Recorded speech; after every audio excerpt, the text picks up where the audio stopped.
Donald Trump tem uma postura bem incisiva nas negociações do cessar-fogo em Gaza, em comparação com o governo anterior de Joe Biden. Para a gente entender o quanto isso pode acelerar o encerramento do conflito na faixa de Gaza, eu converso agora com Bruno Pechler, que é cientista social e pesquisador de estudos judaicos pela USP. Boa noite, Bruno. Obrigado pela tua presença aqui. Boa noite, muito obrigado pelo convite. Bruno, queria começar com o seguinte. Vamos fazer uma comparação rápida e muito clara dos discursos entre Donald Trump e o antecessor dele, Joe Biden. Joe Biden nunca fugiu do compromisso de apoiar o eterno e clássico e histórico aliado, o Estado de Israel. Mas tinha um discurso de apoio, eu envio recursos. O Donald Trump já deixou isso nas entrelinhas e depois muito claro que, se for necessário, a gente engaja uma guerra apoiando, então, não só o governo de Benjamin Netanyahu, como o Estado de Israel como um todo, lembrando da relação histórica entre os dois países. Isso, você acredita que estremece os inimigos? Hamas, na primeira linha, o Hezbollah ou o Irã? Esse discurso mais belicoso do Trump, você acha que gera um efeito do outro lado do muro? Boa noite mais uma vez.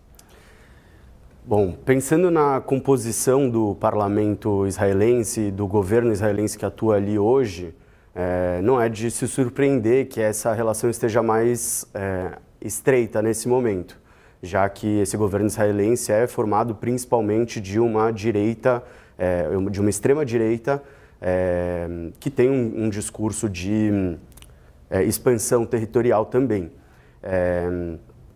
Pensando nessa questão das relações com os países vizinhos, a gente pode pensar, inclusive, que não necessariamente estremece no sentido de colocar esses países para trás, e sim para frente. O meu receio desse crescimento do tom agressivo que se tem agora é que nem todos os reféns estão a salvo e que, portanto, isso pode colocar a vida deles ainda mais em risco e com menos segurança do que tem tido até agora.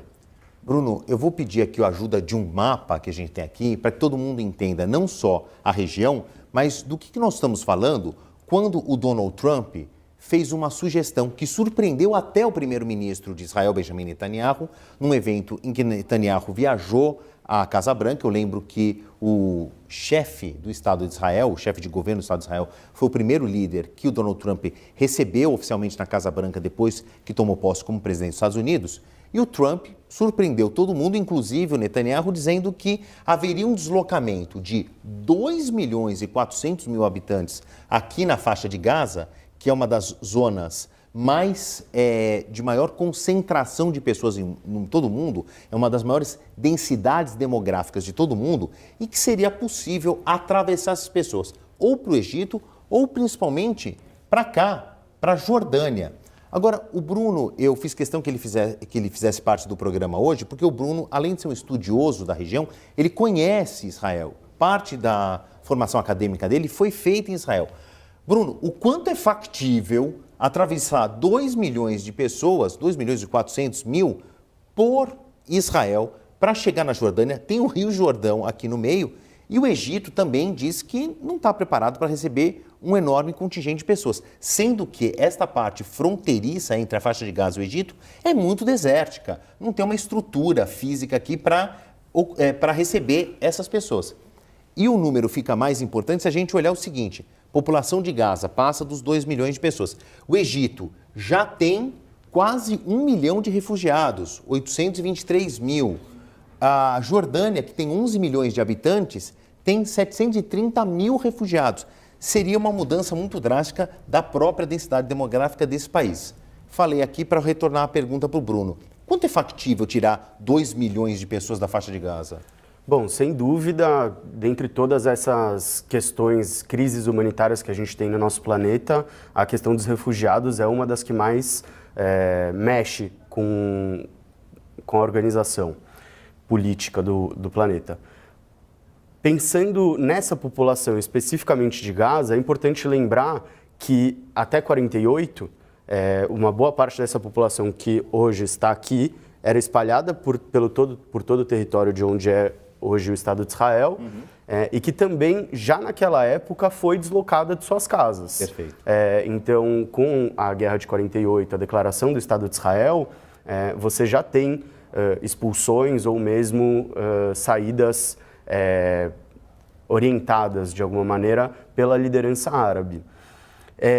Quando penso sobre esse assunto da viabilidade, me vem à mente o que aconteceu há cerca de 80 anos atrás, na Segunda Guerra Mundial. A gente viu, o planeta assistiu um deslocamento por parte do governo nazista de aproximadamente 6 milhões de judeus de diversos países com destino aos campos de trabalho ou os campos de concentração. Pensando então na força política e econômica que Israel tem e principalmente que os Estados Unidos têm, não me surpreenderia se esse deslocamento realmente acontecesse. O que acredito que é mais problemático do que a questão prática é a questão ética, é a questão moral, de deslocar uma quantidade enorme de pessoas de suas casas que tem como esse território um território de conexão ancestral, inclusive.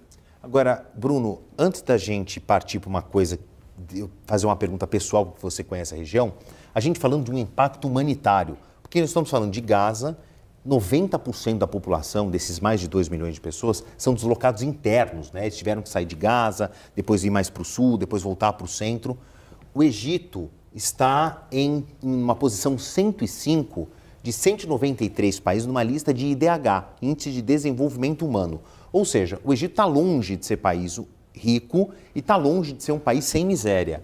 A situação da Jordânia também não é muito diferente, 99 nessa lista do IDH. Nós estamos falando, Bruno, de uma região de famintos, feridos, mutilados, né? Muito fácil a gente perceber, mas aí eu pergunto pelos teus conhecimentos como cientista social, qual vai ser o impacto da pobreza dessa região se realmente esse deslocamento acontecer? Israel tem, ao longo desses mais de 70 anos de existência, variações no que diz respeito a essa dinâmica econômica. E tem-se visto nos últimos anos um crescimento da desigualdade social e da pobreza dentro do país. Essas pessoas que seriam espalhadas por toda a região, com certeza também trariam novos desafios para essa economia, para esse mercado de trabalho, para uma demanda de alimentação, como você mencionou, por aí. Bruno, agora para a gente encerrar a nossa conversa, eu queria essa sua presença pessoal. Você que morou em Israel, parte da sua formação acadêmica é em Israel. Quanto isso mexe com a moral dos povos? Não estou falando só dos moradores de Israel, sejam eles judeus ou não. Estou falando também de quem mora na faixa de Gaza, que é o seguinte, esse deslocamento, como você falou, num arco histórico, ele já aconteceu em várias vias. Isso mexe com o sentimento de pertencimento, que isso é uma essência da ciência social, né? Quando a gente se entende como fazer parte do meio. O quanto isso depois pode ser perpetuado pelas gerações, por exemplo? Bom, eu acho que quando a gente fala de uma questão um pouco mais subjetiva como essa, é importante mencionar que o povo judeu, pelo mundo todo, é diverso. São crenças, origens, tradições distintas e, portanto, nenhum judeu fala por outro, né? A minha percepção sobre esse assunto também não representa a do restante da comunidade, da coletividade judaica. Gosto de mencionar isso. Pensando nisso e pensando em memória e identidade coletiva, eu acredito que não é compatível com essa história judaica uma atitude como essa de um deslocamento, de uma expulsão, e ainda com uma finalidade de construção de uma riviera, de um resort, né, como menciona Trump,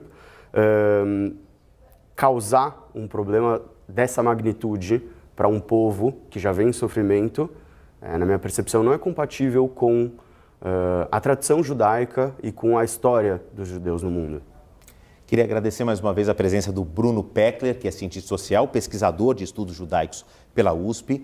Bruno, espero que tenha sido a primeira de muitas experiências aqui, primeira conversa nossa de muitas que estão por vir. Obrigado. Muito obrigado, um prazer. Até a próxima. O governo da Coreia do Sul retirou nesta segunda-feira a inteligência artificial de